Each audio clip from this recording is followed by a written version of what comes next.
Ladies and gentlemen, welcome back to the Crypto News Podcast. We're buzzing as always. It's your host, Matt Zahab, still coming in hot from Mexico, and I am super pumped for today's episode. Maybe a little more pumped than usual, as this one hits very near and dear to my heart. Long-term hockey fan, played hockey, I want to say since the age of 4 or 5. And today I get Tom Mizzone on the show, the CEO and founder of Sweet, to talk about not only Sweet, the premier platform for gamified digital sports collectible experiences, but also NHL Breakaway, which is the National Hockey League's new NFT platform, which is obviously in conjunction and is built on Sweet, the one and only. Super pumped to have Tom on. He has a proven track record of launching, growing, and operating successful tech organizations, anything gamified digital collectibles, sports leagues, teams, athletes, you name it. Super pumped. Sweet has also done collectibles programs in NHL, the NHLPA, the NHLAA, and this is going to help grow hockey across the globe and help bring on Web 2 hockey users to the Web 3 world. Tom, super pumped to have you on. How you doing? I'm doing really well. Great to be here. Thank you so much, man. Pumped to have you. Your background's electric. Guys, for everyone who's in their car doing the good old commute, you can't see Tom's background, but it is absolutely elite. Definitely cracks the top 5 for all backgrounds we've had. So we're already off to a great start here. We got to jump right into you before we get into Sweet and, of course, NHL Breakaway. As I said during my little brief intro, huge hockey fan. So this one's a little bit more exciting than usual for me. Crypto's fun. Blockchain's incredible. Don't get me wrong. But when you get to tie in my favorite sport on the planet, I got a little more juice. I'm a little more fired up for this one. I want to know a little bit about Tom before we get into it. Walk me through your past, how you got into being a digital collectibles guru and obviously creating organizations that have helped launch these. Walk me through where you grew up. You must have been a sports guy. You must have been an athlete, and sort of segue into some of your favorite teams, and we'll loop this all together and then get into some of the fun stuff. Sure, absolutely. And great question. So I'm from northern New Jersey. We say New York or the tri-state area, but I'm a Jersey boy. Coincidentally, a lot of our executive staff based here in New Jersey as well. Grew up a Yankees fan, grew up in the football world, believe it or not, a Redskins fan, now Commanders, which was very brutal with a bunch of Giants fans at my high school. But back then, thank God, we had some pretty good teams. On the hockey side, I'll say one of my really good buddies in high school, and I graduated high school in 1989, was a Pittsburgh Penguins fan, and they were very easy to like back then with Mario Lemieux and some of those teams. Yeah. So really, kind of grew up liking the Penguins, but in later years, I decided not to torture my kids by liking another sort of out of market team and did flip to the Rangers. And that's why I'm a Rangers fan now. I'm a big sports guy. I love to collect. I've always collected baseball cards. I have a piece of Yankee Stadium from when they tore down the original stadium in a box. So cool. So cool. Yeah. And so, my background is building technology, right? In 1996, I started my first tech company. Believe it or not, the joke a few years ago was like, what's an NFT or what is this technology? I remember the days where it was like, well, what's a website, right? Like Netscape Navigator hit, people were browsing these graphical areas on the internet, and everyone's like, what is this, right? And so my first company was actually an ISP. You young guys won't even be able to relate with this, but we had a stack of 14 4K modems that people would dial into from their phones, right, and connect. And then we had a 1.5 megabit T1 pipe connected to that, which would serve like hundreds, even thousands of people access to the internet. So that's kind of how I started. It's definitely a telecom guy early on. And then I've done a few different companies since then. Fortunately, it was very successful with that company and a few others after. And I won't give you all the play-by-play. But, a few years ago, I had this vision for Sweet, seeing the convergence of physical memorabilia moving into digital, right, and the opportunities there. And, we've been really investing in the last few years into the platform.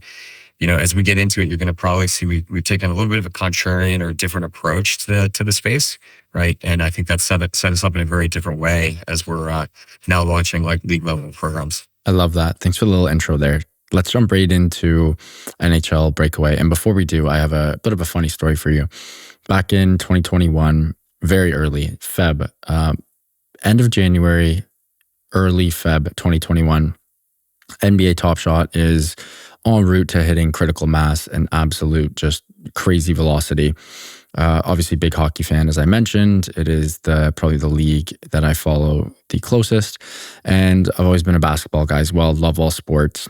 Messed around with some collectibles in NBA Top Shot, had an absolute blast. Also saw that So Rare was sort of being built out at the time. And Sure. I was like, you know what? I'm going to bring up some of my sales background here.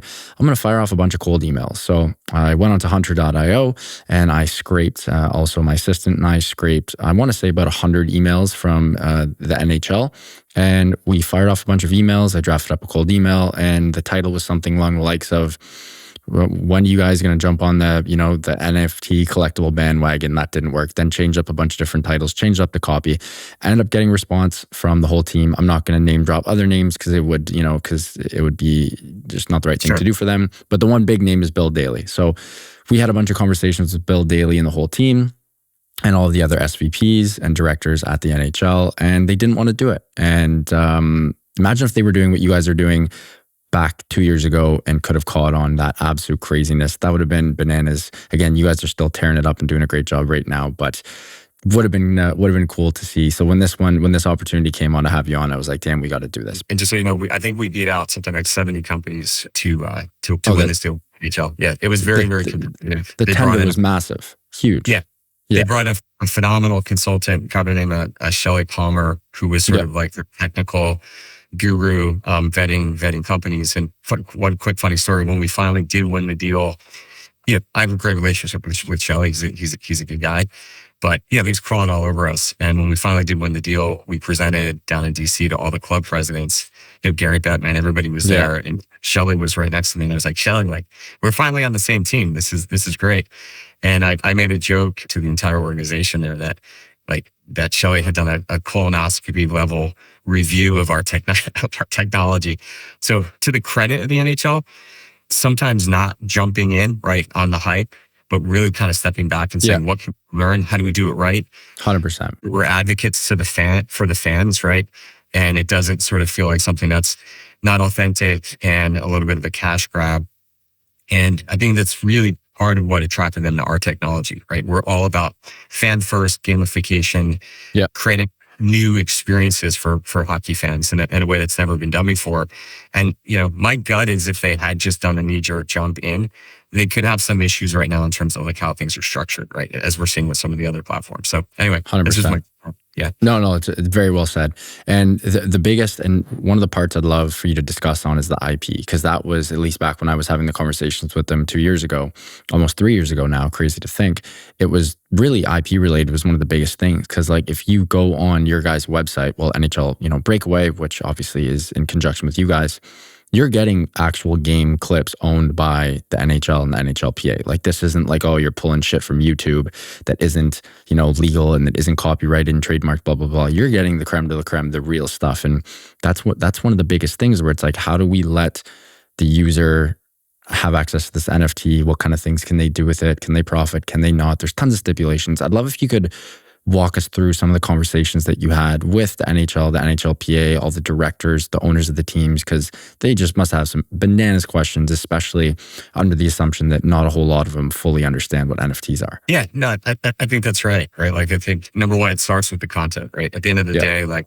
content's king, and users want, they want to like collect and have in their possession, right? Some of the best plays that they've either remembered, have a visceral experience at a game with, right? Or just sort of represent the game in a really unique way. And we really went deep on the content. And it's complicated, as you know, right? There's lots of parties involved. You've got the alumni, you've got the PA, you've got the league, you've got things like, audio in the background, right? You've got plays being called. And we had a couple sort of core tenets that we knew we would not launch without solving. And number one was having some sort of audio experience. I've told this story before, but I'll just quickly tell it again. You may have heard it, but there's a funny story that George Lucas had told, and I read it in a magazine. The first screening of Star Wars had no background audio, right? It was just like the narrative script. Yeah. And like, it was like crickets in the theater.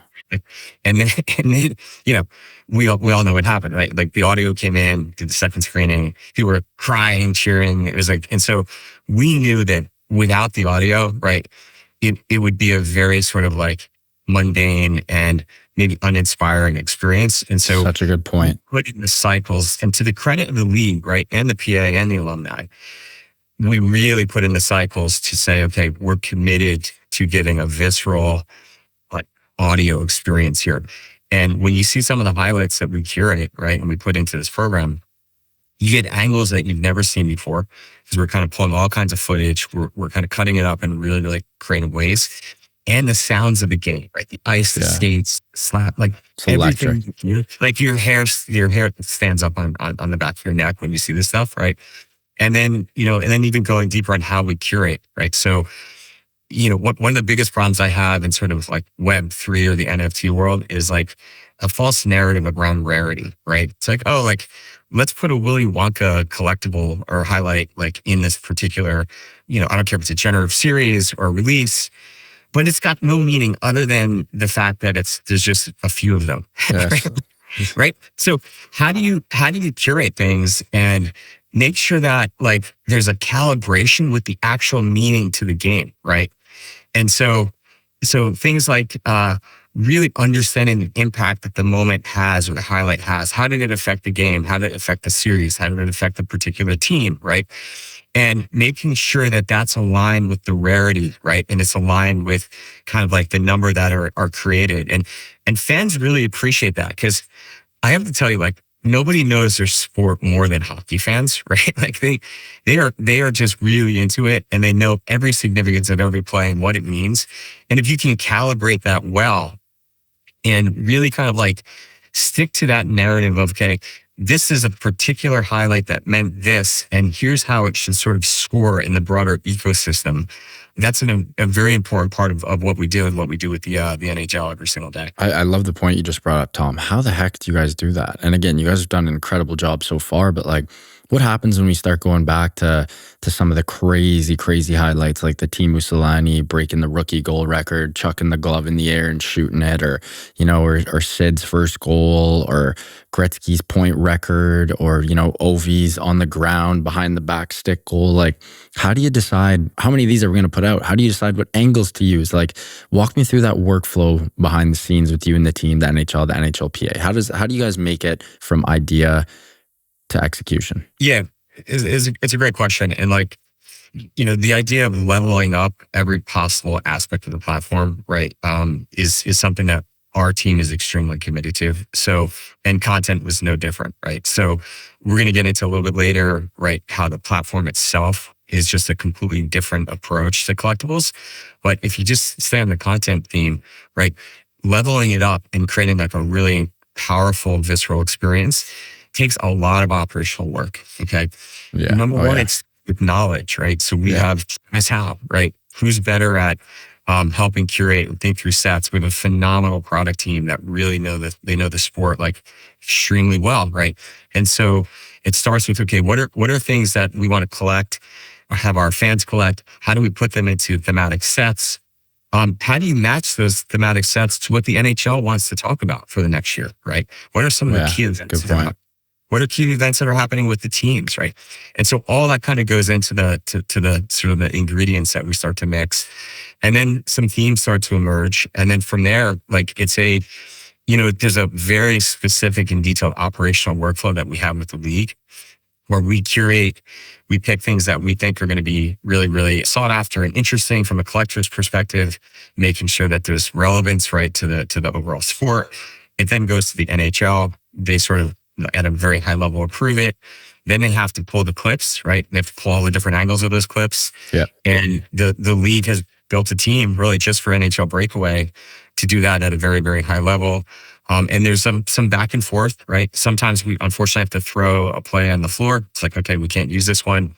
Like that audio, right? There's something in the background. There's whatever it might be that we just can't clear. But for the most part, I think we get about 95, 96% clearance rate on everything that we want. Wow. And then it's like, okay, what are the different angles? How do you highlight the play? How do you show the goal in a way that's never been seen before, right? And so then we do the cutting up, and then the audio kind of like stays in there. Audio is tricky because sometimes it's multi-tracked, right? If it's a newer game or a newer play, like in a recent season, there's different audio channels that we can pull from. Right. No problem. Like shut that channel off, boost this channel up. Historic stuff, it's a little bit more complicated, right? It's the same. So yeah, so a lot of thought and detail and hard work goes into that.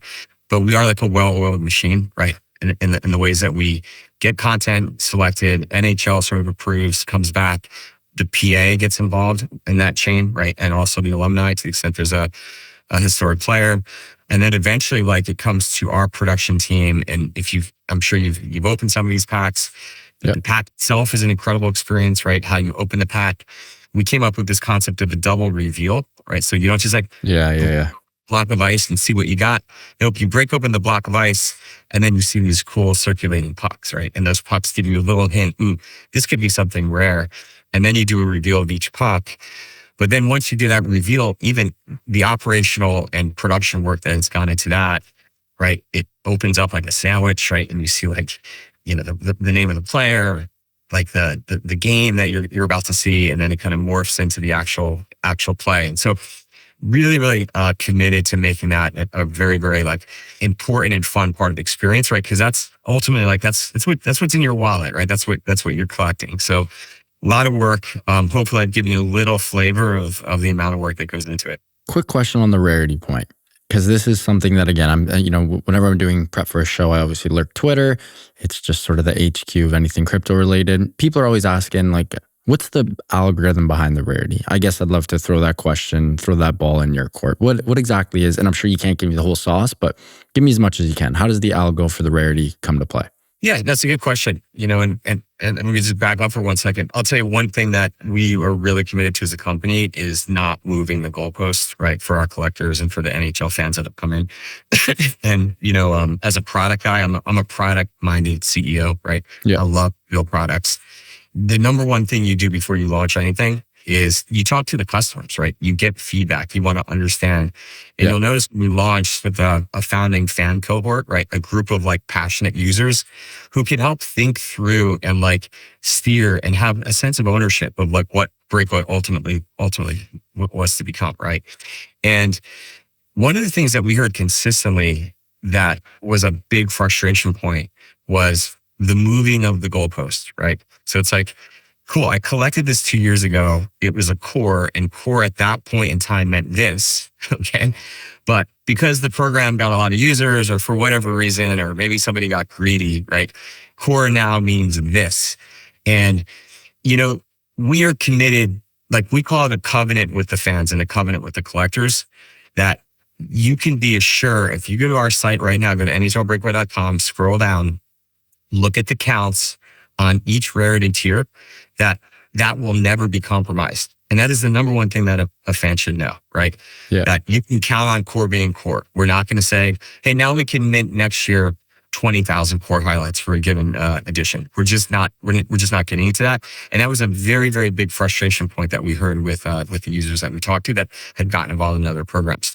So that's like the macro level, right? As we zoom in now, what we do is we really look at what is the significance of the actual play, right? And where does that slot into that rarity matrix, okay? So a rare highlight on NHL Breakaway is truly a rare highlight in the significance of the game, right? Yeah.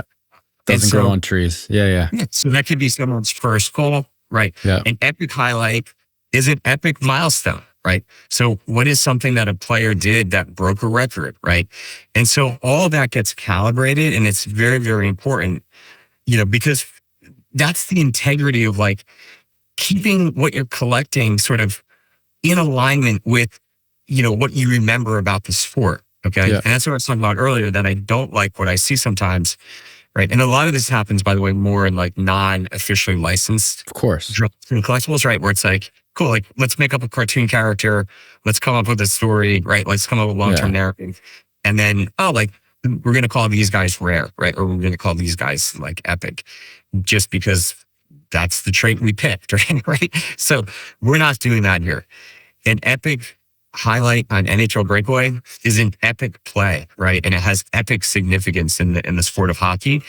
And fans really, really appreciate that.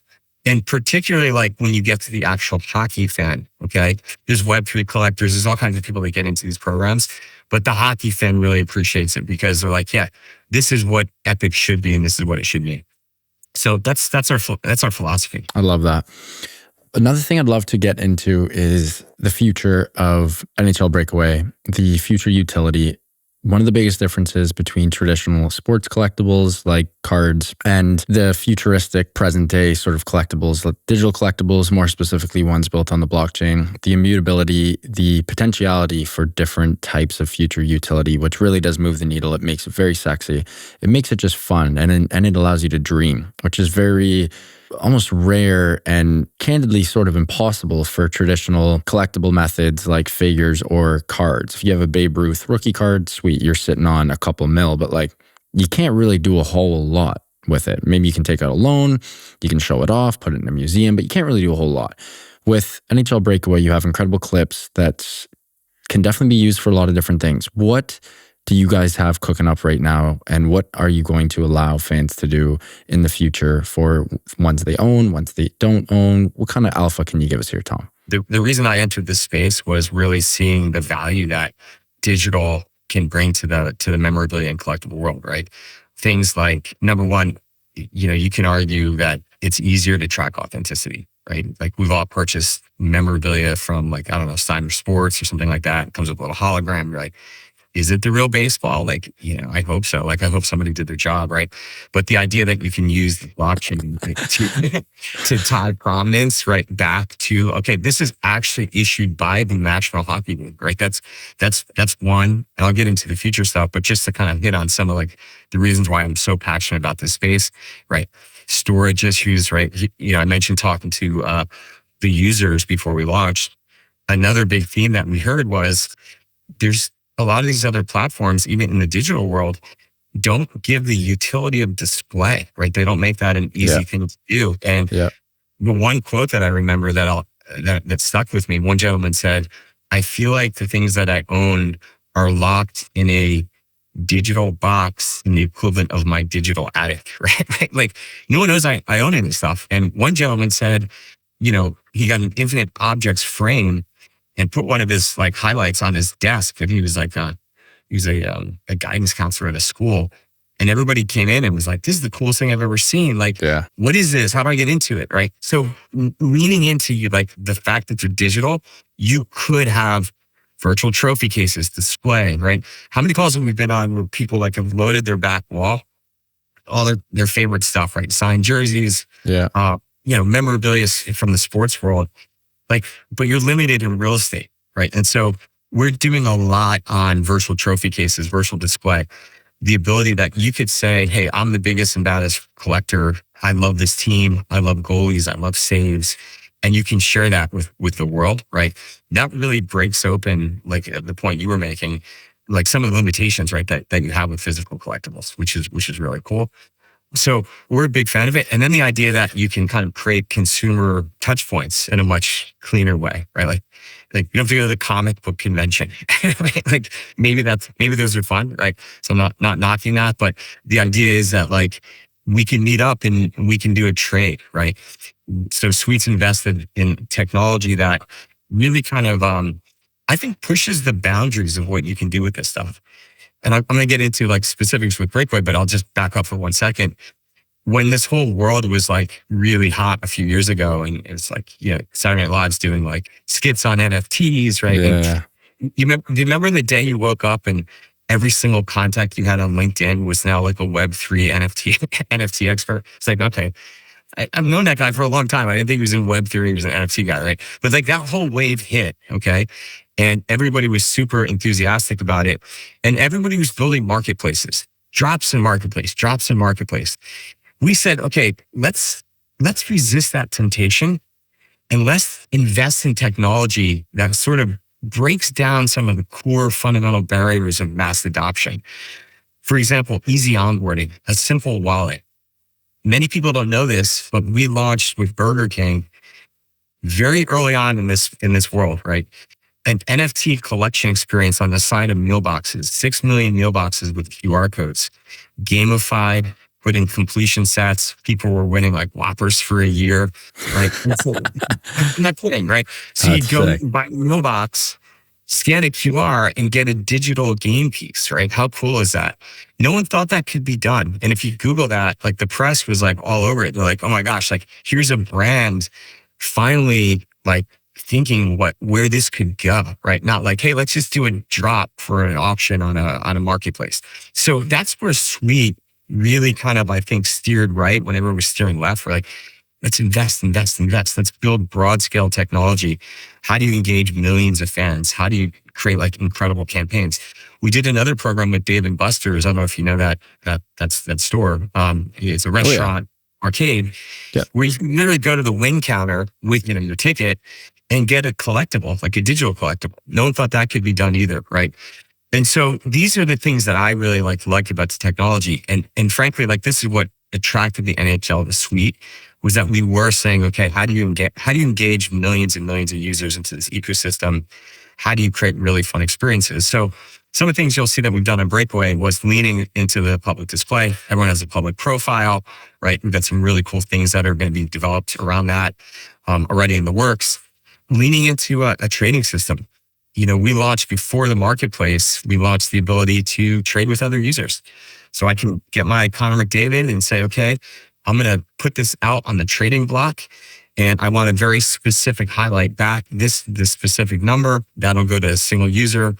And hey, Matt, you got a trade request. Cool. I got to go in, wake up in the morning, right? Have my bowl of corn checks, go through my trades, make decisions, right?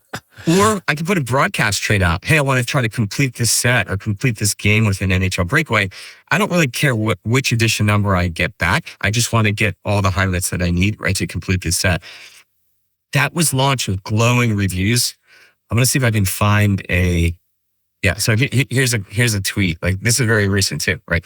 Probably the most fun I've had in the space so far today was nostalgic, like trading hockey cards at recess. Stoked for NHL Breakaway in the community to be one of the first to complete the space set. So anyways, talk about the fact that you completed the space set. So these are the things that we like, right? How do you bring users in, create a better experience for hockey fans, make it social where they're connecting with like-minded fans and creating ways that they can like do more with their collectibles versus holding them in like a digital box in their digital wallet, right? And that's what we're all about. And the future is super, super bright for this space, right? We're seeing numbers as high as like $50 to $60 billion collectibles market cap by 2032 in just the sports vertical, right? So you're going to see a big shift from physical to digital. And it's being driven by these types of programs and this type of technology. Well said. It's no different than really anything else present day. I mean, this world, every single day, every single minute becomes more and more digitally versed, and it's just part of the process that our old school physical collectibles like cards and figurines or whatever you want to call it is now being held online. And it like you said, it makes it more fun.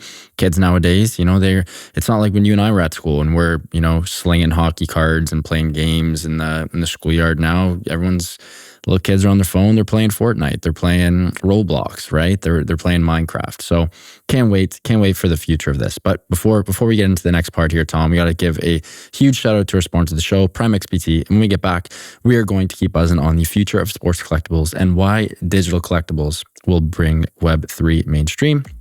Huge shout out to Prime XBT, longtime friends and longtime sponsors of the Crypto News podcast. Prime XBT offers a robust trading system for both beginners and professional traders. It doesn't matter if you're a rookie or a vet, you can easily design and customize your layouts and widgets to best fit your trading style and take advantage of Prime XBT's highly reliable market data and performance. Prime XBT is offering an exclusive promo for listeners of the Crypto News podcast. After making your first deposit, 50% of that deposit will be credited to your trading account. The promo code is CryptoNews50. That's CryptoNews50, all one word, to receive 50% of your deposit credited to your trading account. CryptoNews50. Go check it out. Now back to the show with Tom. Tom, let's keep buzzing on the future of sports collectibles right now. What do you see the future of this whole scenario looking like? And as a sort of a segue into that question, I'd love if you could tie in the sort of big two platforms that are out right now. There's not a doubt that you guys are going to catch them, but right now you have Top Shot, which is the NBA, and you have So Rare. Both of them are a little bit different. So Rare is more sort of fantasy style, where there are only, and this is for football, European football, soccer for us North Americans. So Rare is fantasy style, where there's only so many Erling Haalands, so many Messis, so many Ronaldos, so many insert, Mbappe's, player XYZ's, whatever you name it, the better the player, the more expensive it is. And you actually get paid out in ETH every single week. Super cool concept. Then you have NBA Top Shot. We all know what NBA Top Shot is, and we have now learned what NHL Breakaway is. But how do you see the future of sports collectibles as a whole, and how it's going to help bring the masses into Web3 mainstream? Yeah, sure. It's a very big question, right? And I think it starts with some like high level fundamentals. And one thing that I'll say that many of my team members have heard me saying is like, we have to stop talking in the form of like the tech itself, right? We don't talk about email like SMTP.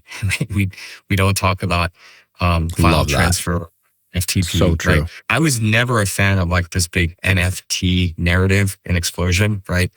Not only did you see a lot of companies that were sort of like just trying to jump on the bandwagon with really kind of like a hollow strategy. I made the joke about like half of LinkedIn became NFT and web experts all the time, right? It's just the technology, right? And I think there's also a big confusion point around the way blockchain works and how that's sort of like tied to cryptocurrency, right? We are not a cryptocurrency company. Blockchain technology is just a database technology that allows you as the consumer, right, to have a lot of comfort in the fact that what you collected, the provenance back to the league, it's like literally issued by the NHL and the PA and the alumni or whoever's involved, right? Number two, allows you to know that it's real and authentic, right? And allows you to really kind of in a transparent way understand how many of them are out there in the world, right? And so blockchain technology is a wonderful technology to sort of usher in the digital collectibles opportunity, right? Particularly in sports. And I think just too many people talk about NFTs, they talk about like crypto as it relates to it, or they talk about like, how are we going to bring more people into Web3, right? I don't even like that narrative. I know that might surprise you. Like here's a good example. No, I agree with you there. And that's on me. It was a poorly framed question, and I apologize for that. I think the better question is, how are we going to get more people to use Web3 tech? And it's exactly what you and the team are doing, which is build Web2 platforms built on Web3 tech. You sign up on NHL Breakaway, you barely even know you're getting a wallet. Besides the fact that we tell you that it is immutable and that your collectible is transparently present and shown on the blockchain, otherwise you don't even friggin' know. This is just a beautiful Web2 platform in your eyes. And that's the kind of shit we need. That's the kind of shit we need. I wasn't trying to knock the way you phrase the question. I'm just saying it more holistically, right? Like I see some even CEOs and other people saying like, hey, our platform is ushering in the next wave of consumers into Web3. Yeah. What about flipping that? What if Web3 was so compelling, right? And the product itself was so interesting and fun for consumers that's why they were coming in. And it's not necessarily like, I picture a world where eventually the web is Web3, right? We're not talking about it anymore. Well said. And the example I'd like to give is, do you remember a few years ago, like AWS went down in a very big way, right? And excuse me if I get some of these companies wrong, but like when AWS went down, like Netflix was down, Twitter was down. Yeah. It was like, oh my gosh, the entire world is powered by AWS. How many people do you know that talked about AWS right prior to that? It was just sort of powering like the infrastructure. That's where the blockchain needs to get. Web3 has all the things that consumers want, right? But it just needs to be ubiquitous and programs just need to build on it. But ultimately, like it's got to be the consumer experience. If the consumer experience is there, they're going to stick around and they're going to have a great time, right? And if the Web3 component is powering it, then all the things that give them comfort, transparency, control of their own data, right? All that stuff that we all want as consumers will come along for the ride, right? If you will. So anyway, to me, that's the future, like this ubiquitous kind of blockchain driven environment. I completely agree with you. And I love the AWS antidote. I would literally bet the whole freaking house and some that if you asked 100 random people in any city, maybe with the exception of San Fran, and you said, hey, do you know what AWS is on the side of the street? I guarantee you 95% of them could not even tell you what it stands for. So it's like, and it powers 95% of the apps they use. So I love the point you brought up there. Cool. So I think like all of these core tenets of ownership, right? Like really truly having something that is yours. It's not tied to a platform. You delete your account and all your stuff's gone, right? Everyone uses like the Fortnite skin example, right? Yeah. My kids have spent an obscene amount of money on Fortnite skins. You know, like what happens if their accounts are gone, right? So all that stuff I think is super powerful as like a core tenet, giving power back to the consumers and their data, not having sort of a big brother company sort of controlling what they can and cannot, have access to. So all that's got to be there. But like our vision is creating deeper consumer experiences. And, the other quick point I'll say is I've seen so many companies almost like rely too much on the tech, right? But sort of phone it in on the fundamentals. Like if it's not fun, if it's not sticky, if you don't want to call your friend and say, you need to create an NHL Breakaway account, right? Because it's just sort of like a niche kind of like little program, there's something like not happening. And you can't just say, hey, it's got these core components, therefore like you're going to love it. The reality is consumers love it because it's fun, it's engaging, it's social, it's gamified, they can unlock value, right? All that stuff has to be part of the program. I don't care how cool the tech is. And I think if we learned anything from Minecraft back in the day, I'll never forget the first time my kids showed me Minecraft, right? And like, you could mock me for this. I was like, this is ridiculous. They're blocks. Like, I said the same thing. I was like, this is trash. Like, you're playing with gigantic pixels this big. They're blocks. Like, how is it? But here's what Minecraft got right. It was social. It was fun. It was creative, right? And it didn't matter that your character looked like a block because they got all the other things right. And that's what we want to do. We want to get all those things right, okay? And create this really fun consumer experience, leaning into fandom, not leaving out the hockey fan, making sure it's engaging, doing things like trading, doing things like gifting, doing things like dynamic quests, right? Where we can say, we know who you are as a collector, so we're going to give you a fun challenge that is matched to you, right? Versus a one size fits all. Number one, you're going to get a much higher take rate. Number two, you're going to be more motivated, right? Because it's like, it's tied to the things that you like. Number three, the reward that you're going to get for completion is going to be thematically tied to what you're into, right? So that's the engine that we've invested in that makes us very, very different as a platform. And I think it's ultimately things like that and it's thinking like that will continue to grow like these types of communities. I love that. Tom, you're on a roll. Unfortunately, we are getting tight for time here.